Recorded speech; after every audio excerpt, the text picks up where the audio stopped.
पहले दिन आप सबका खूब हृदय से स्वागत है।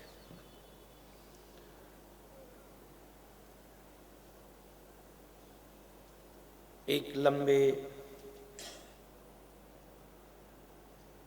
कालांतर के बाद, समय के बाद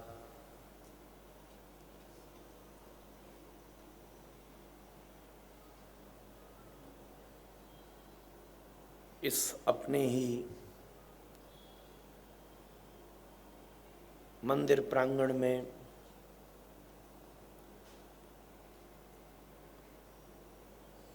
श्रीमद् भागवत की कथा धारा प्रवाहित करने का ये मंगलमय सुअवसर मुझे प्राप्त हो रहा है।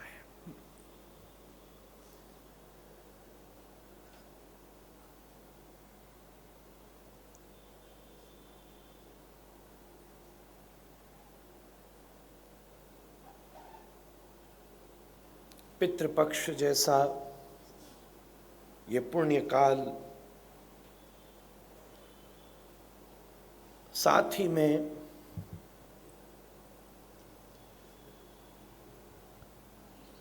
परमाराध्य गुरुदेव श्रीमन्माधव गौड़ेश्वर वैष्णवाचार्य पूज्यपाद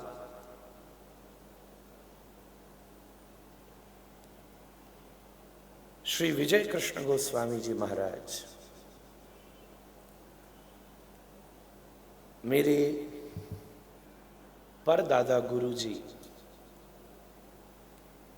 जो सबसे पहली बार इसी मंदिर में उपस्थित होकर संपूर्ण चंडीगढ़ वासियों को श्री कृष्ण प्रेम में उन्होंने निमग्न किया, बल्कि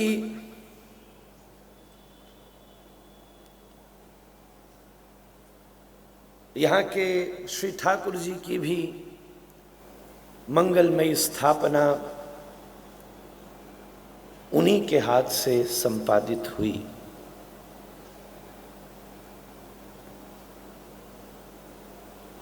इस मंदिर के मुख्य प्रबंधक गोसाई जी बैठे हैं। ये बोलते तो आप सबको खुद बताते, आज उनकी भूमिका भी मैं निभाते हुए आपको वो एक पुराना अद्भुत कार्य याद दिला रहा हूं। साथ ही में परमादरणीय सद्गुरुदेव श्री चैतन्य कृष्णाश्रय तीर्थ जी महाराज, पूज्यपाद श्री अतुल कृष्ण गोस्वामी जी महाराज, जीवन पर्यंत इसी प्रांगण में बैठकर अपनी वाग्धारा से हम सभी को धन्याति धन्य करते रहे। आजीवन तक, बल्कि प्रारंभिक काल में पूज्य पिता श्री गुरुदेव श्रीमन्माधव गौड़ेश्वर वैष्णवाचार्य श्री श्रीभूत कृष्ण गोस्वामी जी महाराज, सच कहूं तो गलत नहीं होगा, उन्होंने तो इस भवन में कथा का अभ्यास भी किया अपने प्रारंभिक काल में, और फिर उन सभी के आश्रय को लेकर मैं भी जीवन भर आप सबकी सेवा करता रहा। पिछले कुछ सालों में ऐसा भूमिका बनी कि मैं अन्यत्र जगह कथाओं के लिए जाता रहा, पर वो पुरानी कहावत है, लौट के बुद्धू घर को आए। आज फिर अपने ही स्थान पर कथा कहने का अवसर मिला है।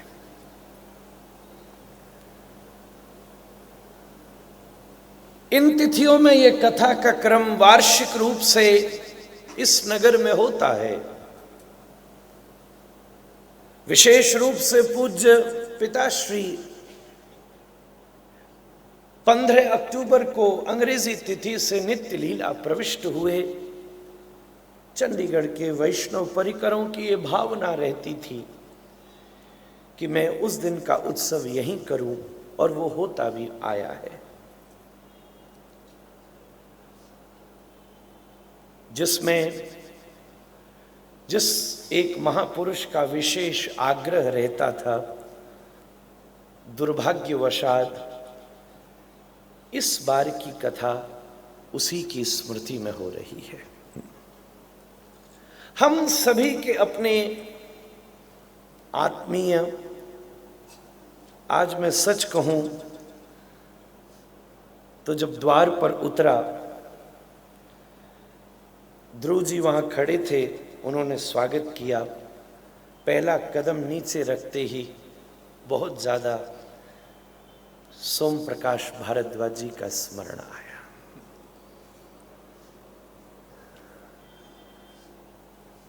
आज 50-60 वर्षों से जिन्होंने परदादा गुरुदेव से लेकर मुझ तक वही अखंड अनंत, वही अस्थिर, बिल्कुल स्थायी, निश्चित, अडिग, वही वृद्धिपूर्ण उत्साह जिनके हृदय में सदैव रहा, वही माला चलती रही। घर में रविवार का कीर्तन होता रहा और बहुत पारिवारिक तौर पर हम लोगों का उनके साथ संबंध रहा। ये नहीं मालूम था पिछले वर्ष भी कि इतनी जल्दी उनको नहीं, उनके लिए कथा होगी। पर समय की कोई बहुत बड़ी प्रधानता नहीं है। जो उन्हें प्राप्त हुआ है, मुझे ऐसा लगता है बड़े बड़े शिवादिक और ब्रह्मादिक भी उसके लिए तपस्या करते हैं। श्री वृंदावन सारी क्रियाएं, जमुना जी का तट, राधा रमण जी का प्रांगण, जहां उनका पार्थिव रखा गया, वो राधा रमण जी का रास मंडल है। द्वार के बाहर बहुत सारे गोस्वामियों को भी वो सौभाग्य नहीं मिला जो हमारे श्री भारद्वाज जी को प्राप्त हुआ। लोग कहते हैं अच्छा जीवन जिया जाए तो मरने के बाद स्वर्ग की प्राप्ति होती है। स्वामी विवेकानंद का एक वचन मुझे जीवन में सदैव याद रहता है, मृत्यु के बाद क्या होगा उसका तो कोई हिसाब नहीं रख सकता, पर एक श्रेष्ठ मृत्यु ही संपूर्ण जिए हुए जीवन का उद्घाटन कर देती है। उन्हें वो नसीब हुआ, सातों दिन हम उन्हें याद करते रहेंगे। उनका परिवार, डॉक्टर साहब और उनकी पत्नी यहाँ उपस्थित हैं और इस कथा के प्रधान यजमानत्व को स्वीकार करके यहाँ बैठे हैं। और मैं आपसे सत्य कहूँ, पूरी दुनिया भर में कथा करता हूँ, जहाँ भी अलग अलग सबके लक्ष्य होते हैं। किसी का लक्ष्य मात्र कथा सुनना, किसी का लक्ष्य कोई इसी प्रकार अपने किसी पूर्व पुरुष को स्मरण करना। वो मुझसे तिथियां लेते हैं, पर ये शायद मेरे जीवन की एक ऐसी कथा होगी जिसमें मैंने स्वयं तिथियां दी हैं। मैंने इनसे इसी भवन में जब भारद्वाज जी की शोक सभा थी तो कहा था, मेरा ये मन है कि मैं उनके लिए कथा करूं। जीवन भर जिन्होंने अडिग निष्ठा से मेरी परंपरा की सेवा करी, कम से कम मैं इतना तो कर ही सकता। सब लोगों ने व्यवस्था करी।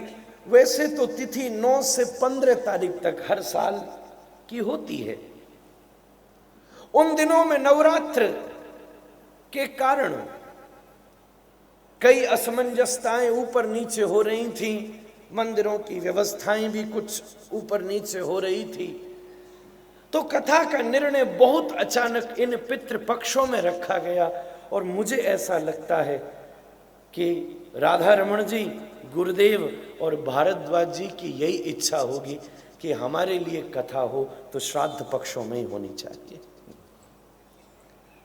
मैं आगे बढ़ूं उससे पहले मैं आप सबसे कहना चाहता हूं, ऐसे बुझे बुझे बैठोगे तो मेरे लिए 7 दिन निकालना बहुत कठिन हो जाएगा।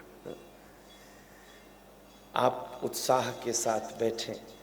अगर मेरी आवाज नहीं आ रही हो तो आप बताएं, कल से सुधार करेंगे।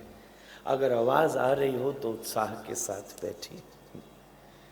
थोड़ा रिएक्शन नहीं होगा आप अगर आप ऐसे बैठे रहोगे तो 38 पीढ़ी हो गई कथा करते करते। मैं मंच पे सो भी जाऊं तो भी 2 घंटे बोल सकता हूं। इतना अभ्यास तो है। इसलिए आप सबका उत्साह होगा तो तरंग आएगी और तभी विषय का निश्चय संभव है। बहुत अचानक, यह भी गोविंद की कोई लीला थी। जब पंचकुला में कथा का आयोजन हुआ उस समय भी मैंने हर साल की तिथियों का ही घोषणा की थी। ये अचानक कोई भूमिका बनी और सब लोगों ने परिश्रम करके इस आयोजन को सार्थक करने का प्रयत्न किया और इतनी जल्दी सुचारू रूप से ये आयोजन हो सका। इसलिए मैं ये कहूं तो भी गलत नहीं होगा, हम आप सब लोगों ने इसकी तैयारी नहीं करी, स्वयं श्री राधा रमण जी ने इसकी तैयारी करी। स्वयं ठाकुर जी ने इसकी तैयारी करी। अचानक तिथियां एकदम बदली। चूंकि संपूर्ण आयोजन प्रत्येक वर्ष स्वयं श्री भारद्वाज जी ही उपस्थित होकर करते थे, हम तो बेफिक्र होते, बस आ जाते और चले जाते। इस बार वैसा नहीं था तो मैंने अपनी जिम्मेदारी स्वयं समझी। आने से कुछ समय पूर्व कुछ लोगों को एकत्रित करके पंचकुला में एक छोटी सी मीटिंग का आयोजन किया। उसमें भी 9 से 15 ही तिथि निश्चित हुई। 1 महीना पहले मंदिर में नियमित कथा का आयोजन रहता है। फोन पर मेरा वार्तालाप हुआ, मां से मैंने संवाद किया, सब लोगों ने प्रयत्न किया। ललित जी, अरुण जी, मंदिर के 23 सेक्टर मंदिर के लोग, अरुणा जी और सब अलग अलग संस्थाएं, उनका नाम निमंत्रण पत्र में उल्लिखित है, मैं बीच में याद करता रहूंगा। सब लोगों ने विचार किया और अचानक 15 दिन पहले ही इन तिथियों को बदला गया। ठाकुर जी ने कृपा करी और आज अपनी पोथी को लेकर मैं आप सबके बीच में उपस्थित हूं।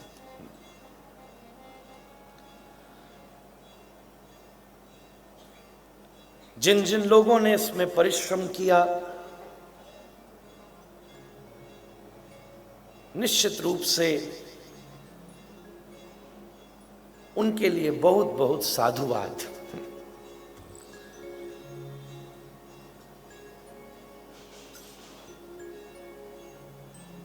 हम अपने आचार्य द्वय और श्री गुरुदेव का इस समायोजन में स्मरण करते हैं। आज बहुत समय के बाद विधिवत रूप से श्रीमद् भागवत के समायोजन का निश्चय हुआ है, तो उन सभी को याद करके ये भागवत उन सभी को समर्पित है। आइए विषय में प्रवेश करें।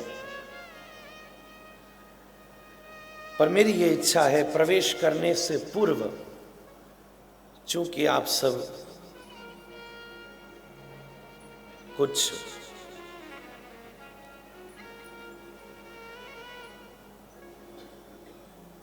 अभी आलस्य पूर्ण प्रतीत होते हैं, तो 2 मिनट भगवान का नाम संकीर्तन करते हैं। उत्साह से बैठोगे जब तक कथा में प्रवेश नहीं करूंगा। और कृपया सबसे निवेदन है, कोई भी आगे बीच में न आए। जय जय राधा रमण हरि बोल, जय जय राधा रमण हरि बोल, जय राधा रमण हरि बोल, जय राधा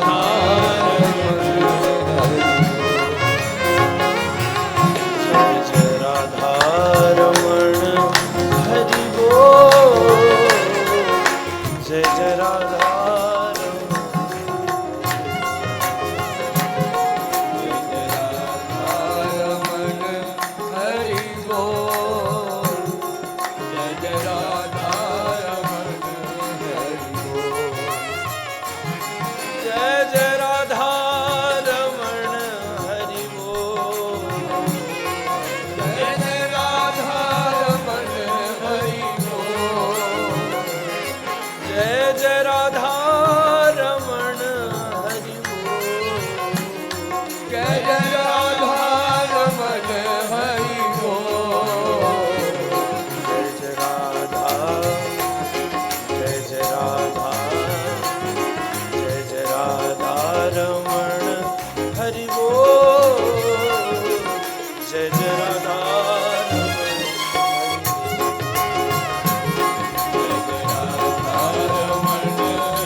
रस के भरे हैं कपूर, तेरे रस के भरे हैं कपूर, तू है गोपिन का चित चोर, तू है गोपिन का चित चोर। हम दास बिके हैं, हम दास बिके हैं बिन मोह, जय जय राधा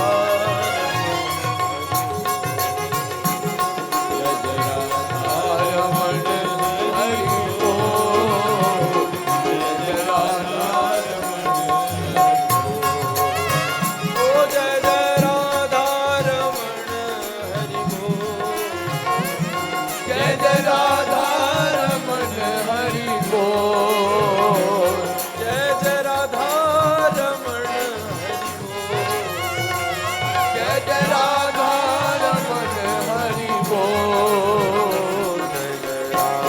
रमण हरि बोल, जय जय राधा रमण हरि बोल, जय जय राधा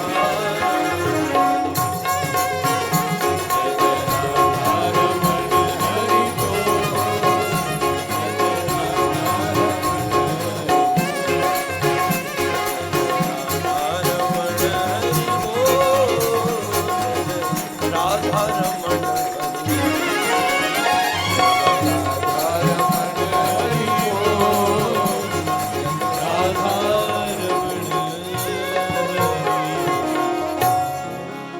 जय जय श्री राधे।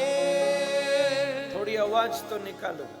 जय जय राधे। हमें माहौल बनाने में पहली बार इतनी मेहनत लग रही है। नहीं तो कई जगह तो कहते महाराज आपकी शक्ल देख के माहौल बन जाता है।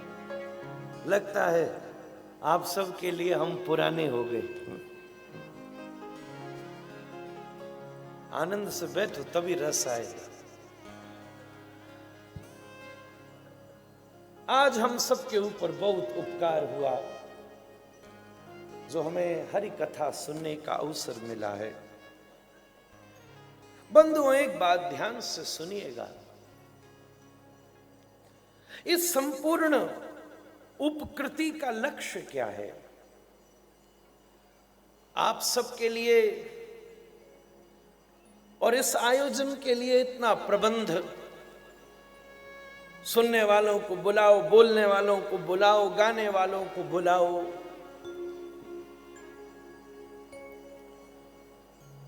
दो 3 घंटा समय निकाल कर यहां बैठो। इस सब के पीछे का एक ही कारण है,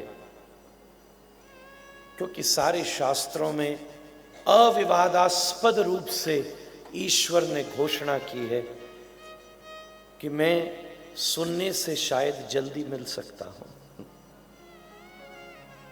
सुनना एक बहुत बड़ी साधना है, कुछ भी सुन लेना। सुनना ही स्वीकृति है, सुनना ही स्वीकार्य है, सुनना ही सबसे पहले निराभिमानता का प्रतीक है। जिसके जीवन में से अभिमान विगलित नहीं हुआ, वो किसी को बैठकर सुन नहीं सकता। निराभिमानता का अभ्यास है। सुनना समर्पण है, और सुनना सच कहूं तो एक स्वाभाविक रूप से साधना है। बस ये शब्दों का खेल नहीं है,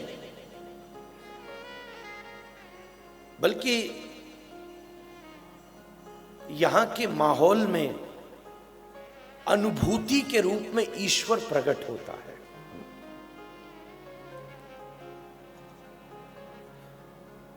मद भक्ता यत्र गायन्ति तत्र तिष्ठामि नारदः।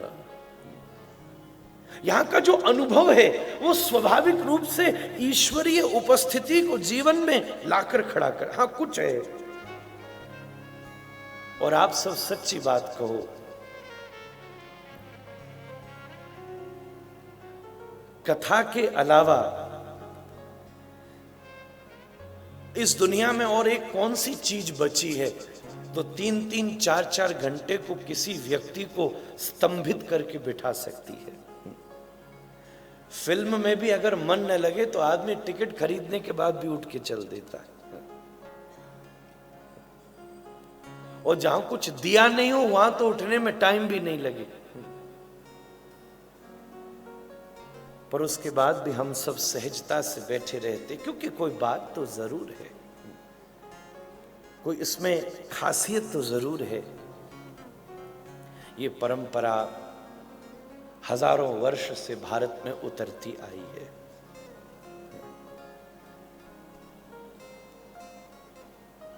जो आप सुनेंगे वो सब अनुभव आपका ही होगा, बस आपने उस अपने अनुभव को कहने की जिम्मेदारी मुझे दी है।